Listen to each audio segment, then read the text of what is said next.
আপনি কি ভারী খাবারের পর কোক বা সফট ড্রিঙ্কস খান? তাহলে এই ভিডিওটি আপনার জন্য। আসল সত্যিটা জানলে আপনি অবাক হবেন।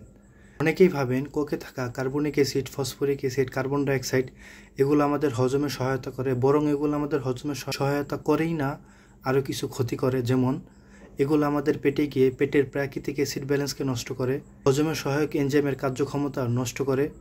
সফট ড্রিঙ্কসে থাকা অতিরিক্ত চিনি আমাদের হজম প্রক্রিয়াকে আরও ধীরগতি করে দেয়, এবং বেশি পরিমাণে সফট ড্রিঙ্কস বা কোক খেলে আপনার হতে পারে অ্যাসিডিটি বা গ্যাস্ট্রিকের মতো সমস্যা।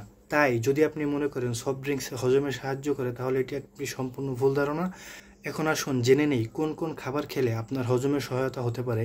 যদি আপনি খাবারের পর লেবু পানি খান, জিরা পানি খান, আদা বা আদার পানি খান, হালকা গরম পানি খান, এইসব প্রাকৃতিক খাবার আপনার হজমে সহায়তা করবে।